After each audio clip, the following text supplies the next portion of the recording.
بسم اللہ الرحمن الرحیم۔ السلام علیکم ناظرین، کیسے ہیں؟ استقبال کرتے ہیں آپ کا اپنے چینل پر۔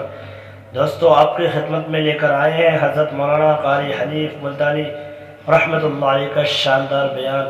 دوستو، بیان کو لازمی سننا ہے آخر تک۔ آئیے دوستو، دیر نہ کرتے ہوئے بیان کی جانب۔ عالمگیر بادشاہ نے 40 علماء بٹھا رکھے تھے جو فتویٰ لکھتے تھے۔ رات کو فتوے سنا کرتا تھا اور اسکال پیدا کرتا تھا۔ ملا جیون رحمت اللہ علیہ عالمگیر کا استاد ہے، انتقال کر گیا۔ میں نے اور آپ نے بھی مر جانا ہے۔ فوت ہونے سے پہلے وصیت نامہ لکھ دیا، فرماتے ہیں میری نماز جنازہ وہ آدمی پڑھائے جس کی تمام عمر میں جب سے ہوش و حواس سنبھالا ہے اس کی ایک دن بھی سفر میں، حضر میں، دکھ میں، درد میں، بیماری میں کبھی بھی کسی حال میں بھی تہجد کی نماز قضا نہ ہوئی ہو۔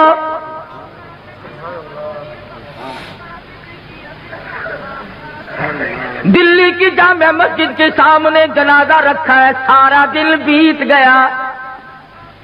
علماء موجود ہیں، محدثین موجود ہیں، مفتی موجود تھے، قاری موجود تھے، قاضی موجود تھے، مگر کوئی جنازہ پڑھانے کی جرت نہیں کرتا۔ کبھی نہ کبھی دکھ میں، درد میں، شادی میں، غمی میں تہجد کی نماز چلی جاتی ہے، کوئی جرت نہیں کرتا۔ عصر کا وقت ہوا، بادشاہ عالمگیر استاد محترم کے جنازے کے قریب پہنچا اور منہ سے کپڑا اٹھا کے کہنے لگا، او اللہ والے تجھے کیا ملا؟ دنیا سے جاتے جاتے میرا راز کھول گئے۔ میں سمجھتا ہوں، جانتا ہوں کس کے بارے میں لکھ کے گئے ہو، کسے حکم دے کے گئے ہو، مگر اے اللہ والے یہ تو بتا، میری تمنا تھی، میری آرزو تھی کہ تیرے سوا، میرے رب کے سوا کوئی نہ جانے میں کیسا ہوں۔ والذین یبیتون لربہم سجدا وقیاما، وہ لوگ کتنے کامیاب ہیں جن کی راتیں سجدوں اور قیام میں بیت جاتی ہے۔ امن ہوا قانت آناء اللیل،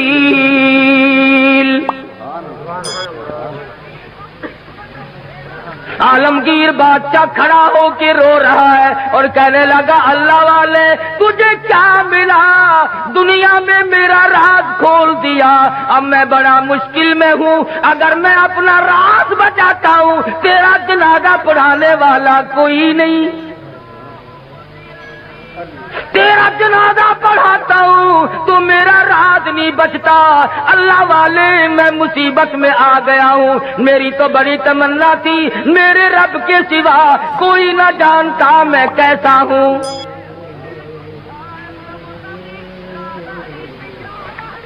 اب میں اور کیا کر سکتا ہوں؟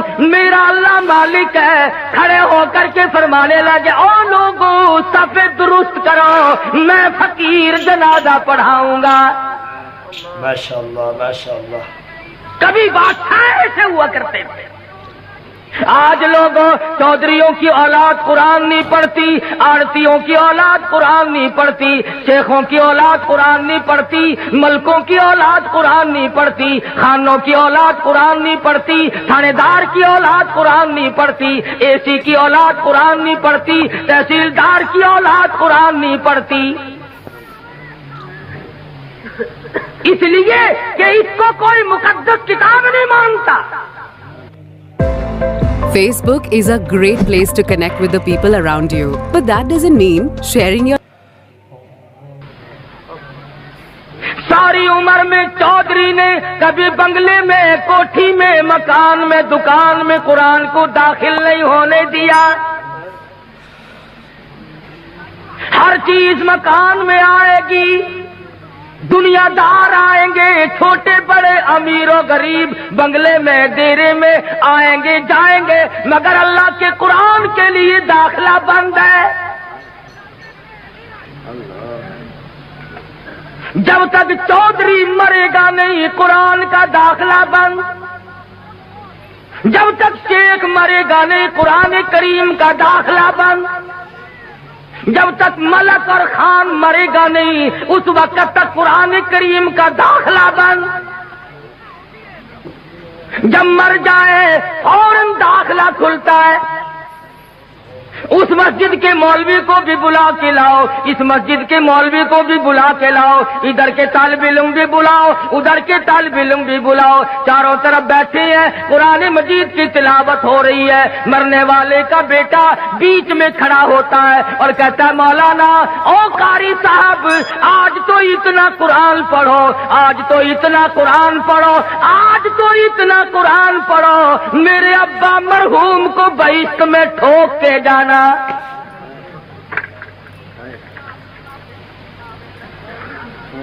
داخلہ تو ملنا نہیں، ٹھوکنا ہی پڑے گا۔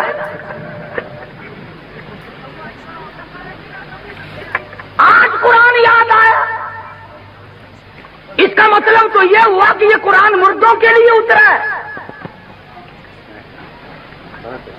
موٹر کار زندوں کے لیے، ہوائی جہاز زندوں کے لیے، ریل گاڑی ہوائی، تمام سواریاں، تمام سبزی ترکاری پھل فروٹ، عورت مرد کے لیے، مرد عورت کے لیے زندہ چاہیے۔ اور لوگوں انصاف کرو، ہر چیز زندوں کے لیے، خدا کا قرآن مردوں کے لیے۔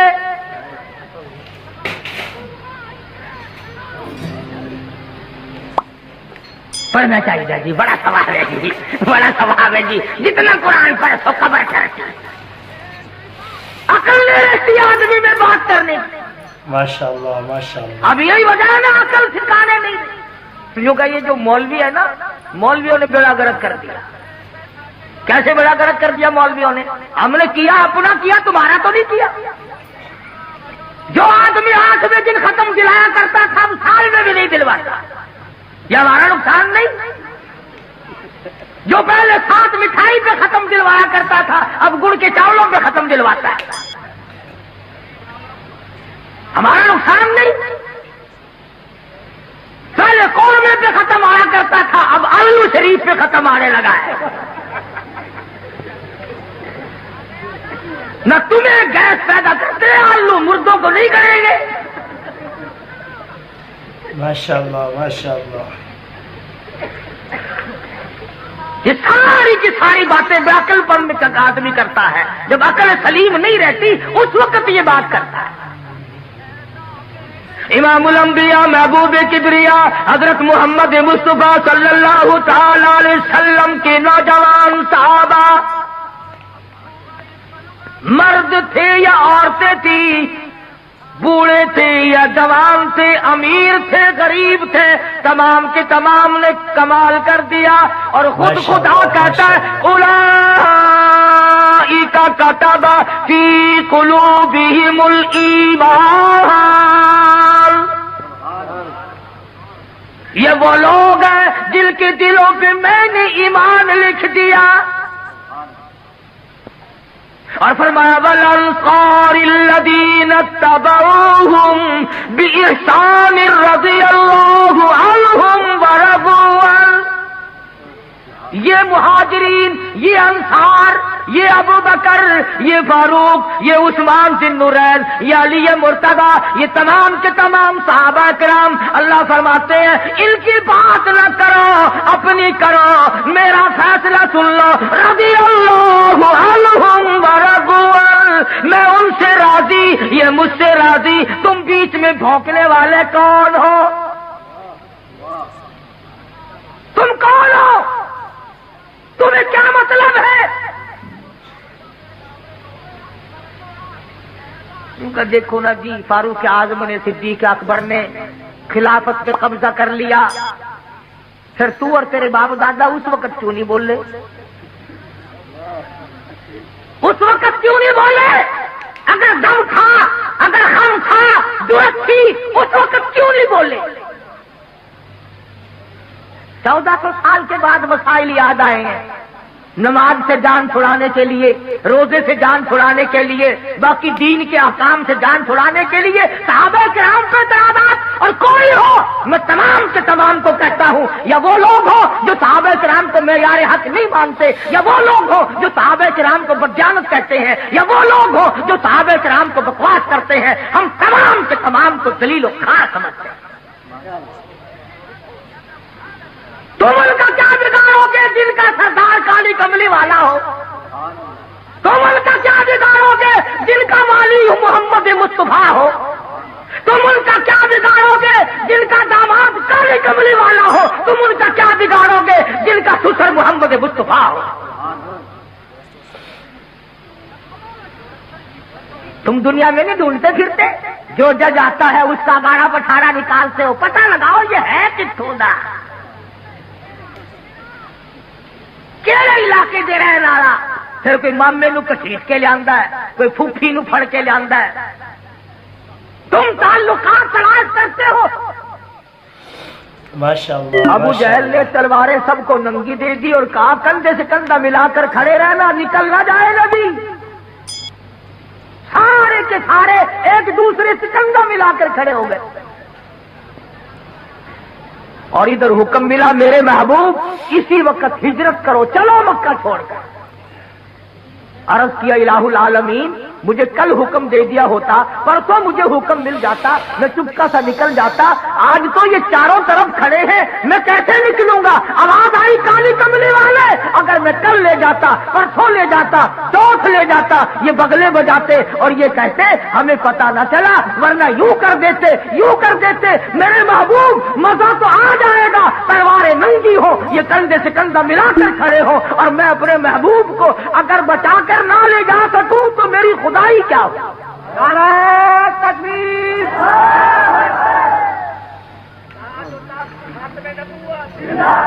پتہ نہ چلا، ورنہ یوں کر دیتے، یوں کر دیتے۔ میرے محبوب مزہ تو آ جائے گا، تلواریں ننگی ہو، یہ کندھے سے کندھا ملا کر کھڑے ہو، اور میں اپنے محبوب کو اگر بچا کر نہ لے جا سکوں تو میری خدائی کیا ہو؟ نعرہ تکبیر،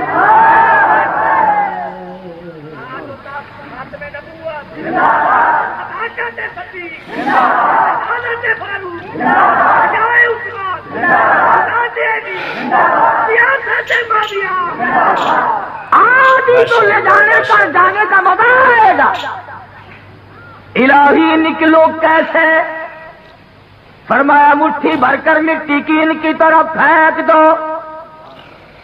الہی میں کس کس کی طرف پھینکوں؟ فرمایا ایک طرف پھینک دو، ہوا میری غلام ہے، چاروں طرف کھڑے ہونے والے نوجوانوں کی آنکھوں میں مجھے اپنی کبریائی کی قسم سرما میں ڈال دوں گا۔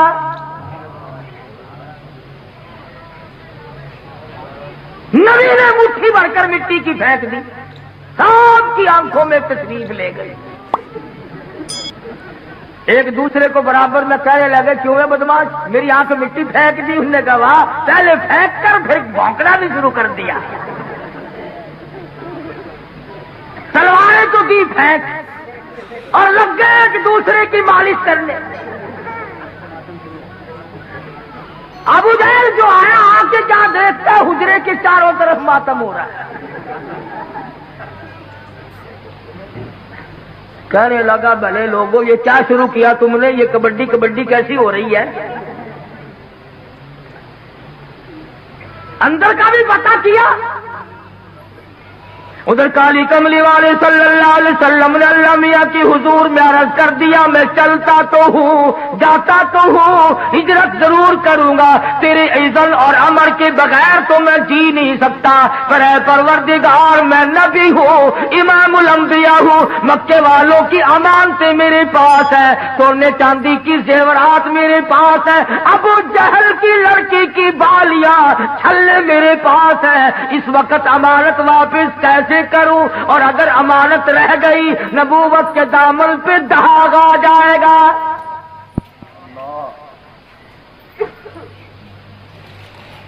امانت واپس نہ ہوئی تو نبوت کے دامن پہ داغ آ جائے گا۔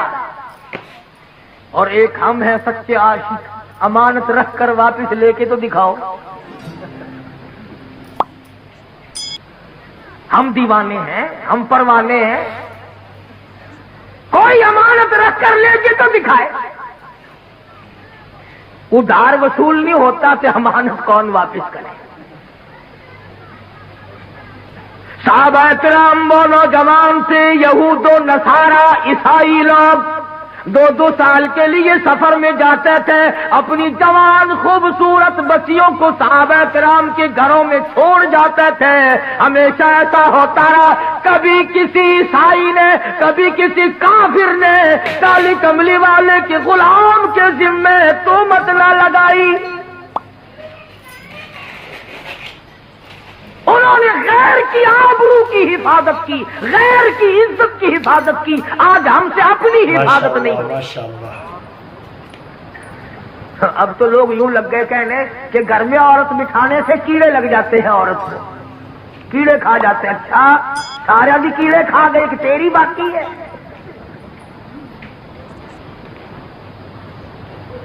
اب تو بڑی لے دے ہو رہی ہے کہ عورت یوں ہے، عورت بڑی شے ہے، عورت بڑی یوں ہے. یہ آج پتہ چلا عورت ایسی ہے، پہلے کبھی پتہ نہیں چلا تھا کہ عورت کیا ہوا کرتی ہے. ہم نے تو ایک دن اخبار جنگ میں یہ بھی سنا تھا عید الفطر کے بعد کہ پاکستان کی غریب ملک کی غریب خواتین نے، بالکل غریب خواتین نے بال بنوانے اور کٹوانے پر عید الفطر کے موقع پر، رمضان والی عید کے موقع پر 1 کروڑ روپیہ خرچ کیا. اخبار جنگ نے لکھا تھا. مجھے تو بڑا دکھ ہوا سچی بات کہ اگر یہ 1 کروڑ روپیہ مجھے دے دیتی تو میں مدرسہ چلاتا، مسجد بناتا. میں ہی دعا کر دیتا یا اللہ ساریوں کو گنجی کر دے.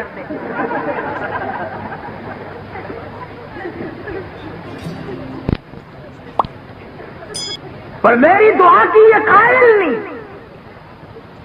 اور اخبار میں لکھا تھا کہ اتنا رش پڑا کہ راتوں کو لائن لگی رہی، اور لائن میں جہاں لڑکیاں تھیں، 9 عمر چھوکریاں تھیں، اخبار میں یہ بھی لکھا تھا کہ نانی اماں اور دادی اماں بھی لگی ہوئی تھی. یعنی لائن میں جہاں لڑکیاں بڑکیاں تھیں وہاں پرانے پپے بھی لگے ہوئے تھے.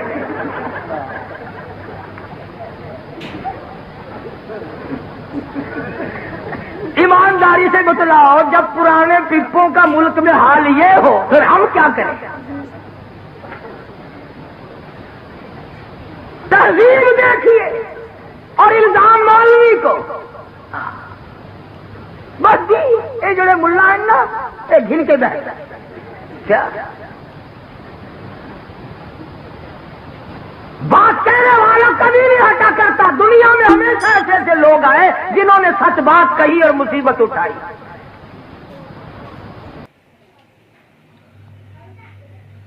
پیارے دوستو، بیان فرما رہے تھے حضرت مولانا قاری حنیف ملتانی رحمۃ اللہ علیہ. اللہ تعالی حضرت کی مغفرت فرمائے، درجات بلند فرمائے. دوستو اگر آپ کو قاری حنیف کے بیان اور چاہیے تو ہمارے چینل کو ضرور سبسکرائب کریں، لائک کریں، شیئر کریں، کمنٹ کریں.